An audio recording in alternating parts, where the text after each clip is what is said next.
AIDSO ಅನ್ನ ಸಂಘಟನೆಯ ಏನು ವಾಲಂಟಿಯರ್ ಆದಂತ ಗೋವಿಂದ್ ಅವರು ನಮ್ಮ ಜೊತೆ ಇದ್ದಾರೆ. ಬನ್ನಿ ಮಾತಾಡ್ಸೋಣ ಸರ್. ಈಗಾಗಲೇ ಧರ್ಮೇಂದ್ರ ಪ್ರಧಾನ್ ಅವರು ರಾಜೀನಾಮೆ ಕೊಟ್ಟಿದ್ದಾರೆ.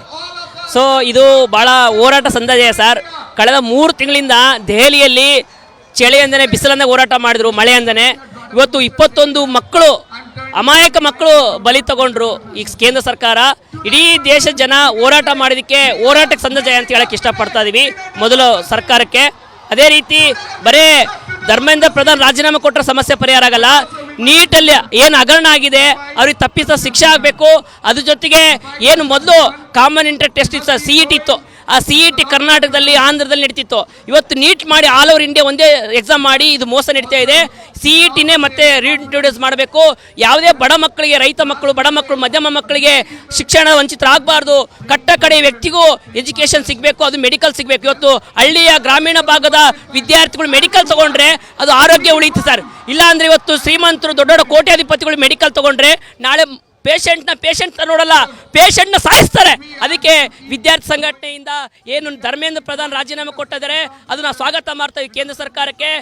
ಅಷ್ಟೇ ಸಾಕಾಗಲ್ಲ, ನೀಟಲ್ಲಿ ಆಗಿರ್ತಕ್ಕಂಥ ಅವ್ಯವಹಾರ, ಭ್ರಷ್ಟಾಚಾರ ಯಾರೇ ಇಲ್ಲಿ ಅವ್ರಿಗೆ ಶಿಕ್ಷೆ ಆಗಬೇಕು.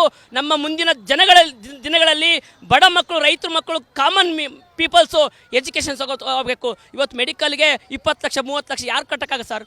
ಯಾರು ಕಟ್ಟಕ್ಕಾಗುತ್ತೆ? ಇವತ್ತು ಸಾಲ ಮಾಡಿ ಓದಿಸ್ತಾರೆ. ಸಾಲ ಮಾಡಿ ಓದೋಂಥ ಪರಿಸ್ಥಿತಿ ಬರಬಾರ್ದು. ನಮ್ಮ ಡೆಮೊಕ್ರೆಟಿಕ್ ಕಂಟ್ರಿ, ಜನಸಾಮಾನ್ಯ ತೆರಿಗೆ ಕಟ್ತಾರೆ. ಕೋಟಿ ದುಡ್ಡು ಇವತ್ತು ತೆರಿಗೆ ಹೋಗ್ತಾ ಇದೆ. ಆ ತೆರಿಗೆ ದುಡ್ಡಲ್ಲಿ ಎಜುಕೇಷನ್ ಸಿಗಬೇಕು. ಯಾವ ವ್ಯಕ್ತಿಗೂ ಶಿಕ್ಷಣ ವಂಚಿತ ಆಗಬಾರ್ದು ಅಂತೇಳಿ ಈ ಮೂಲಕ ನಾವು ಆಗ್ರಹಿಸ್ತಾ ಇದೀವಿ. ಈ ಹೋರಾಟ ಇಲ್ಲಿಗೆ ನಿಲ್ಲೋದಿಲ್ಲ. ಶಿಕ್ಷಣದಲ್ಲಿ ಸುಧಾರಣೆ ಆಗೋವರೆಗೂ ಈ ಹೋರಾಟ ಕಂಟಿನ್ಯೂ ಆಗುತ್ತೆ ಅಂತ ಹೇಳಕ್ಕೆ ಇಷ್ಟಪಡ್ತಾ ಇದೀವಿ ಸರ್. ನಿರಂತರವಾಗಿ ಏನು ವಿದ್ಯಾರ್ಥಿಗಳು ಹೋರಾಟ ಮಾಡಿದ್ರು ಅವ್ರಿಗೆ ಎಲ್ಲೋ ಒಂದ್ ಕಡೆ ಇದು ಮೊದಲ ಯಶಸ್ಸು. ಮುಂದಿನ ಬೇಡಿಕೆಗಳು ಯಾವ ಹಂತದಲ್ಲಿ, ಯಾವ ರೀತಿಯಲ್ಲಿ ಹೋರಾಟ ಇರುತ್ತೆ? ಸೊ ಇದು ಹೋರಾಟದ ಸ್ಫೂರ್ತಿ ತಗೋಬೇಕು ಸರ್. ಕಳೆದ 2020ರಲ್ಲಿ ದೆಹಲಿಯಲ್ಲಿ ರೈತರ ಹೋರಾಟ ಆಯಿತು.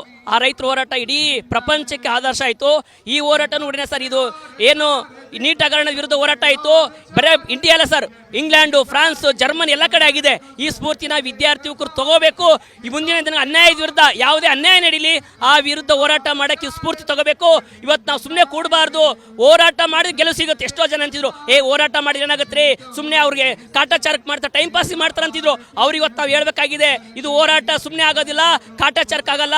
ಒಂದು ಹೋರಾಟ ಮಾಡಿದ್ರೆ ಯಶಸ್ಸು ಸಿಗುತ್ತೆ. ಈ ಹೋರಾಟದ ಸ್ಫೂರ್ತಿ ತಗೊಂಡು ಮುಂದಿನ ಅನ್ಯಾಯದ ವಿರುದ್ಧ ಹೋರಾಟ ಮಾಡೋಕ್ಕೆ ವಿದ್ಯಾರ್ಥಿ ಯುವಕರು ನೇತಾಜಿ ಭಗತ್ ಸಿಂಗ್ ವಿಚಾರಗಳನ್ನ ಮೈಗೂಡಿಸ್ಕೊಂಡು ಹೋರಾಟ ಸಜ್ಜಾಗಬೇಕಂತ ಹೇಳಕ್ಕೆ ಇಷ್ಟಪಡ್ತಾ ಇದೀವಿ. ಇದಿಷ್ಟು AIDSO ಏನು ಗೋವಿಂದ್ ರಾಜು ಅವರ ಮಾತು. ಕ್ಯಾಮ್ರಾ ಪರ್ಸನ್ ನಾಗೇಶ್ ಜೊತೆ ಹನುಮಂತರಾಜು, PNS ವಿಸ್ತಾರ, ಬೆಂಗಳೂರು.